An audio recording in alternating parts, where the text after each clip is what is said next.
Let's begin What's Trending by highlighting reactions to former British Prime Minister Boris Johnson's visit to Nigeria to attend Imo State Economic Summit in Owerri. Speaking during the event on Thursday, Johnson celebrated the economic and professional ties between the United Kingdom and Nigeria, describing the relationship as mutually beneficial. He also made a pointed reference to Kemi Badenoch, the leader of the Conservative Party, joking that Britain sends former prime ministers to Nigeria, while Nigeria sends future prime ministers to the United Kingdom. Let's take a look. I'm proud, very proud, of what we export to Nigeria. We send you pharmaceuticals and bankers and services of all kinds, automotive parts, all sorts of things. We sell whiskey, huge quantities of whiskey, probably more popular somewhere than another. We send, and you send us so much in return.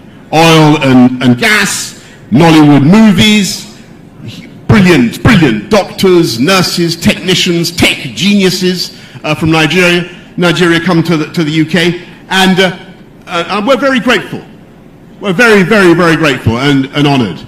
And we send you, former United Kingdom Prime Ministers, and you send us future United Kingdom Prime Ministers in the form of Kemi Badenoch, who comes from Nigeria and is doing better and better these days. Dr. Abati, I was listening to you this morning. I was like, Dr. Abati, hold your fire. There's time for that discussion. Just hold your fire. Because he was like, what an insult, right? I'll take some response on X. I'll take just this one, Obiora, before I come to you, Dr. Abati. Obiora wrote on X, our predicament lies squarely in the hands of leaders who have repeatedly failed to demand fair terms, real reciprocity, and a balance of trade that actually advances Nigeria's long-term interests. After all, what national value is created by importing huge quantities of whiskey while exporting the very oil, talent, and intellectual capital that sustain other economies? A nation that trades its best minds and raw resources for low-value consumables cannot pretend this is partnership. And so, Boris Johnson can stand on a public stage and frame this imbalance as generosity, unaware or uncaring that his praise exposes how casually Nigeria is expected to accept lopsided exchanges as though they were compliments, until we elect leaders who understand national dignity, protect our strategic assets, and insist on trade that enriches Nigeria rather than draining it. Comments like his will continue to sound like graciousness to some, even as they function as an insult, hiding in plain sight. Dr. Abati, over to you.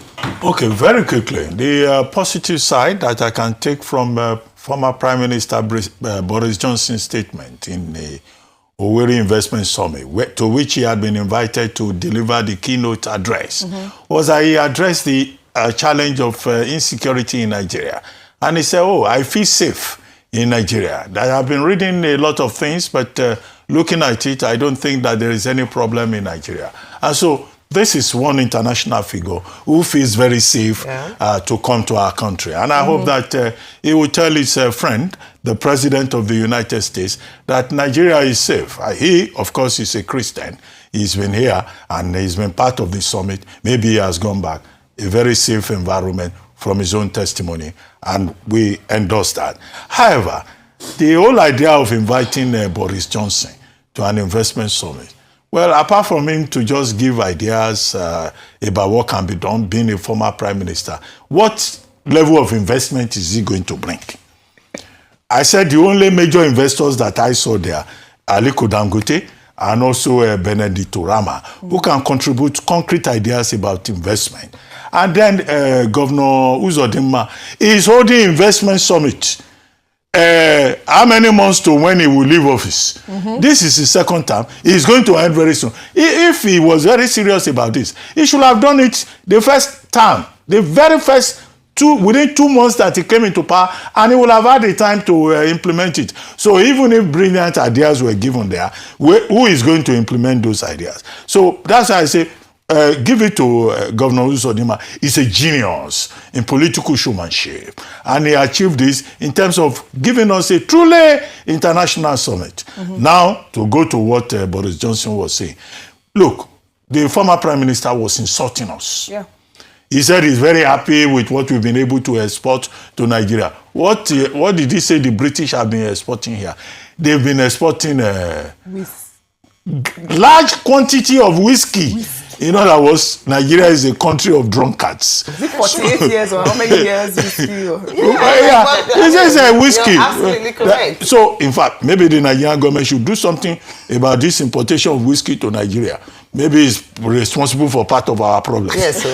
He says they've been exporting pharmaceuticals to Nigeria. Yes. So the subtext is that Nigeria is a country of sick people Yes. who are taking okay, I'm not pointing the Zimbabwe. Yeah, no, point in that way. Nigeria. That way. I'm also an import, Dr. Abati. I'm an import. And also, is there banking services and other services? Then what do we give in return?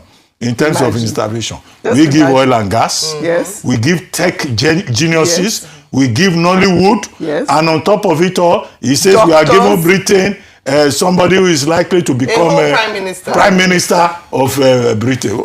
Can't you see how it's unequal? While you invite former prime minister. Unequal. Yes. So it was a British sarcasm. You know, at his highest. And I thought, you know, he was diplomatically insulting us. And that's why the whole point about investment.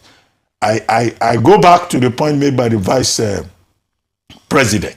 That, look, it's only Africans, Nigerians themselves, nations, states here that can determine our own economic direction. All right. And that's why these state governments should invest in agriculture, invest in human capital, and Igbos who are outside the southeast, they should also go and invest at home. Yes. Not outside. Governor Soludo has been calling on India Anambra, come home and invest in your area so that you can create jobs, give opportunities to your people. And then the federal government should support the states with good policies. All right. Very well said. Dangote is doing petroleum. Yeah. They say they will stop importation, 15%. The same government say, oh, we are not changing, we have changed our mind.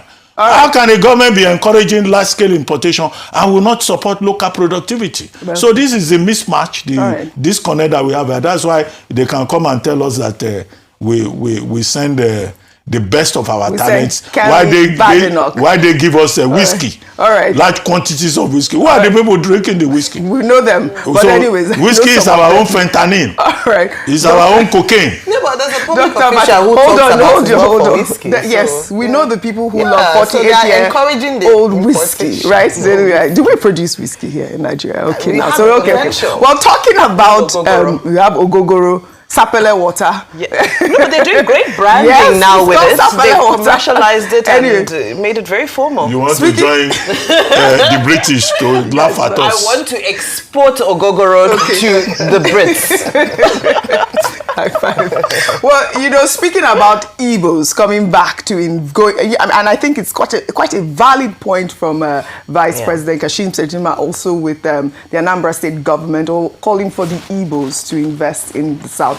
Meanwhile, Vice President Kashim Shettima at the event described Igbos as the greatest stakeholders in the Nigerian project, highlighting their widespread economic influence across the country. Shettima painted a vivid picture of Igbo economic dominance, stating that half of Abuja is owned by Ndi-Igbo. He went further, declaring that the presence of both Igbo and Hausa communities in any location signals safety and vibrancy. Your Excellencies, distinguished ladies and gentlemen, I dare say that Ndi-Igbo are the greatest stakeholders in the Nigeria project. Half of Abuja is owned by Ndi-Igbo. Half of the population of Lagos is largely made up of Ndi-Igbo. There is hardly any place in this country.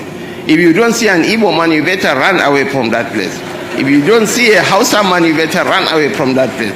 Because they go where opportunities abound. So, Your Excellencies, distinguished ladies and gentlemen, I wish to appeal to our leaders to come and invest in this country, in Imo, and in all parts of the Federation, because this is a nation waiting to unleash its full potentials. Right. Well, this is a significant statement from Nigeria's #2 citizen, recognizing the Igbo community's vital role in the country's economic fabric. The acknowledgement comes as the federal government seeks to deepen engagement with the Southeast through infrastructure investments and policy reforms.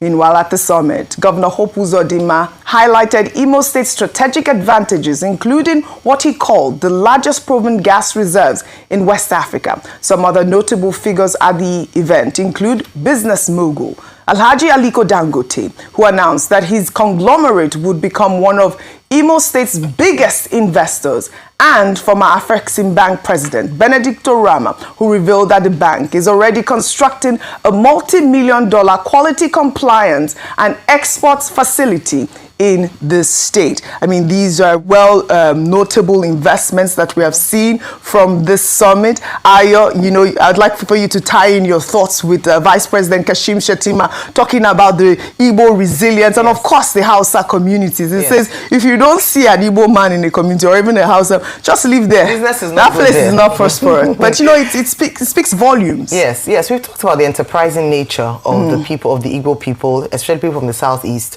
And even during campaign season, presidential candidates talked about how they were going to maximize the entrepreneurial skills and talents in these areas. I remember that Southeast was said to be going to become the Taiwan of Africa. We haven't seen that yet. What it means is that there is great potential in this region, but we need to move from potential to tapping into this potential by critical investment in areas that could produce and fully showcase these talents. And so that's why I again call this, earlier this morning I was talking about the subnationals and even highlighted some areas that the Imo State governor can do.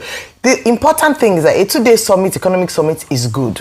Optics, very good, right sound bites and so on. But if they end at sound bites, including the promises of investment, then it would have done nothing for the state, despite the fact that a lot of money has been spent. If Alhaji Aliko Dangote, for instance, decides that he wants to go and become the biggest investor in Imo State, that is very welcome. But I hope that Imo State provides an enabling environment for businesses to thrive. I was talking about the fact that in the last top 10 index, competitiveness index released by the Presidential Enabling Business and Environment Council, PEBEC, Imo State is not on that list. It means that it is not very easy to do business based on certain policies, infrastructure, bureaucratic procedures in accessing government services and the likes. And so these are the areas that they should look into. Let us move from rhetoric to action. Yes. Beyond, summits like this, let us show working. Alhaji Aliko Dangote said the best way to attract foreign investment is through domestic investment. Yes. If you want people to come and put their money or entrust their money in your system, let them demonstrate to them that you are willing and open for business. Number one, fix insecurity. Ensure that they sit at home on Mondays, which there's billions of naira lost in income and affecting businesses. Look at agriculture. Let us move from mechanized subsistence form to mechanized. Let us develop the value chain, provide good roads, provide water, provide power. These are the critical things. Educate your people, encourage your citizens. Yes. These are the things that the governors can do. So in addition to summit, let them show working. Yes. Your works would make it even more of a powerful statement that you are ready and willing to attract investors and ready to do business. All right. That's what we want to see. Very well. So overall, I thought it was a beautiful summit. Good start. My dear friend, Stephanie Busari, I'll have to plug her in, was one of the organizers of the event, and she's been doing so well in getting all these high-profile people together in one room. So I'd say we have to import Aisha Sese as one of the... Well, that's why the world is a global village, Dr. Abati. It's good to have that type of all shared the MCs we have on this table. I mean, that's what I just said. The world is a global village. We need to find ways to share culture, share exchange, isn't it so? Well, I hope they'll invite us to the UK with Boris Johnson. I'm sure if you have people like Stephanie Busari on the table, I'm sure that would happen. Well, kudos to her and, of course, the good people of Imo State.